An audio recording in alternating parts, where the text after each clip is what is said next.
Hello everyone, good morning. কেমন আছো তোমরা সবাই? আশা করছি খুব ভালো আছো। অনেক দিনই তোমাদের সাথে কোনো ভিডিও শেয়ার করা হয়নি, তো ভাবলাম আজকে সকাল সকাল খুব বৃষ্টি হচ্ছিল, তো তোমাদের সাথে একটা ছোট্টখাট্টো ব্লগ শেয়ার করাই যেতে পারে। তো আজকে তোমাদের আমার বাড়িটা দেখাবো। তো এটা হচ্ছে আমার বাড়ি, আর সবার প্রথমে ঢুকতেই দেখো ওই দিকটা আমার রুম। বাট আগে আমি শ্বশুরমশাইয়ের রুমটা দেখাচ্ছি। এই যে লক্ষ্মী মায়ের ধানটা দেখতে পাচ্ছ, এটা কিন্তু বহু বছরের পুরনো ধান, আর এখানে কয়েকটা ঠাকুরের ছবি আছে।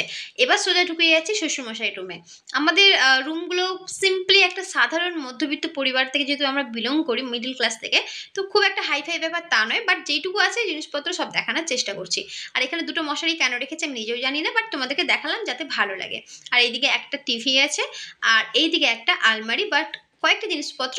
আর এই যে ওয়াল ঘড়িটা দেখতে পাচ্ছ, এটা কিন্তু আমার খুব পছন্দের একটা ঘড়ি, আর এটা হচ্ছে আমার শাশুড়ি মায়ের ছবি, দেখো কত কিউট দেখতে। আর এই সাইডের ছবিটা হচ্ছে আমার বিয়ের আগের কার, ঠিক আছে। চলো বন্ধুরা, এবার আমি আমার রুমটা তোমাদেরকে দেখাই। এক ধার থেকেই দেখানোর চেষ্টা করব, আর আমি আমার রুমটা যতটা পারি ভালো করে গুছিয়ে রাখার চেষ্টা করি। এটা হচ্ছে আমার বেড, আর বেডের সাইডেই দেখো এটা আমাদের ডাইনিং টেবিল। ডাইনিং টেবিলটা অ্যাকচুয়ালি এরকম, বাট বেবি আমার ছোট যেহেতু, তো কভার একটা দেওয়া আছে। আর এটা আমাদের টিভি, আর এই সাইডে এটা আমাদের ফ্রিজ। আর এখানে দেখো জামা কাপড় ভিতরে আমি পাট করে রেখেছি, ছোট আলমারি বলে অনেকে, তো এটাও ভিতরে আমি খুলে দেখাচ্ছি। আর এটা আমাদের দরজা, আর দরজার যে ঝালর দেখতে পাচ্ছ এটা কিন্তু আমি আমার নিজের হাতেই বুনেছি। কেমন হয়েছে অবশ্যই আমাকে কমেন্ট করে কেউ বলবে।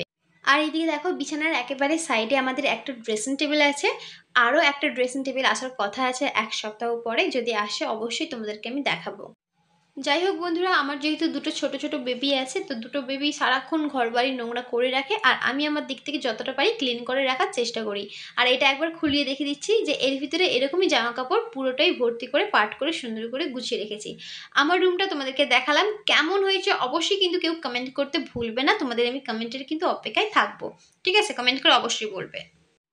এরপর দেখো সবকিছু যখন তোমাদের সাথে শেয়ার করছি, তাহলে আমি আমার ঠাকুর ঘরটাও তোমাদেরকে একটু দেখিয়ে দিই। তাহলে চলো, এই দেখো এটা হচ্ছে আমাদের ঠাকুরের ঘর। অনেক ঠাকুর আছে জানো তো, যখন আমার শাশুড়ি মা বেঁচে ছিলেন তো উনি 1 ঘন্টা 1.5 ঘন্টা ধরে পুজো করতেন, আর সমস্ত কিছু মানে সুন্দর করে গুছিয়ে রাখার চেষ্টা করতেন। এখন উনি নেই, তো সেরকম আমি আর গুছিয়ে রাখতে পারি না একা হাতে। এটা আমার হচ্ছে ছোটখাটো একটা কিচেন। আমরা দেখো মিডল ক্লাস থেকে যেহেতু বিলং করি, আমাদের যেইটুকু সামর্থ্য যেইটুকু জিনিসপত্র সব কিছু তোমাদের সাথে তুলে ধরার চেষ্টা করেছি।